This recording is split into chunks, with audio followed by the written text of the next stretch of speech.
It started as a kindness. A conversation in the break room, a joke about the weather. His eyes lingered just a moment longer than they should have. And I felt it, warmth where I'd been cold for years. We told ourselves it was harmless. That it was just talking, just laughing. That people like us knew the difference between right and wrong. But I stopped wanting to draw that line. He said I could stop anytime. That I didn't owe him anything. That if it got too close, we'd both pull back. I wanted to believe him. I think he wanted to believe it too. The first time his hand brushed mine, it was accidental. But we both knew it wasn't. The silence after was louder than any words we could have said. And I didn't stop. Days turned into weeks. Messages after midnight. The kind you delete before anyone can see them. Little pieces of myself I gave away in pixels and breathless phone calls. I told myself I deserved this. After all the years of being overlooked. After the nights my partner didn't even notice I was in the room. I told myself it was okay to feel alive again. But it wasn't just about feeling alive. It was about not wanting to go back to the version of me before him. The quiet, obedient version who never asked for more. I started lying without thinking. Slipping in and out of stories. Covering my tracks in small, practiced ways. And with each lie, it got easier. And harder. He never pushed. He never asked me to choose. But every time I saw him, I chose him anyway. In glances, in pauses, in the way my body leaned toward his without my permission.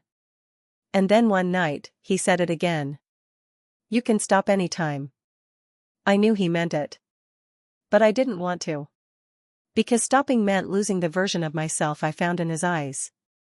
The one who felt wanted, desired, alive. And I didn't know if I could survive going back to the woman who didn't feel like enough. The guilt didn't come all at once. It came in quiet moments. When my child asked where I'd been. When my partner smiled at me like nothing was wrong. It was then I realized I hadn't just crossed a line. I'd burned it. And no one could unsee the flames. But I still didn't stop. Not because I couldn't. But because a part of me didn't want to go back to the emptiness that came before him. And that's the part one still can't forgive. It's a strange thing, how the line between choice and compulsion can blur. At first, you tell yourself you're in control. That you could stop at any time. That nothing owns you unless you let it. But the truth is, some moments plant roots inside you. They grow quietly, without asking permission. And before you realize it, they've taken hold. Not because you're weak. But because they feed something you've been starving for. Sometimes it isn't even about the person. It's about the way they make you feel. Seen in a way you haven't been in years. Valued without having to earn it. Understood without having to explain yourself. And once you've tasted that, it's hard to go back to the emptiness you knew before. You might try. You might tell yourself it's just a spark, not a fire. That you can walk away whenever you choose. But sparks have a way of finding dry wood. The illusion of control is comforting. It lets you believe you're still the one making the rules. It whispers that you're safe. That you're only playing on the edges. But the edges are where people slip. Boundaries don't collapse all at once. They dissolve slowly, like paper left in the rain.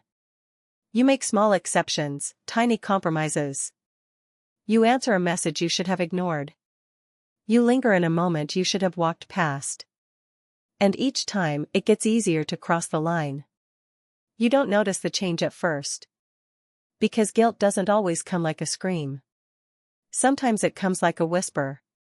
At night. When you're lying awake, replaying every word, every touch. And you tell yourself you're just remembering. But deep down, you're reliving. The pull isn't always loud.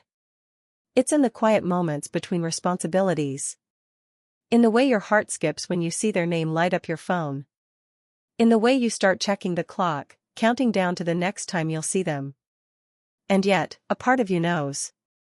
Knows that this thrill comes with a cost. Knows that you're giving away pieces of yourself that you can't get back. Knows that once you've let someone into this part of your life, you can't uninvite them. But it's not just the loss that scares you. It's the fear of going back to who you were before. The person who felt unseen, unwanted, forgotten in their own life. That's the quiet truth about attachment. It's not always about love. It's not always about passion. Sometimes it's about survival. About clinging to the one thing that makes you feel alive in a life that feels numb. And that's why people stay. That's why they don't walk away, even when they know they should.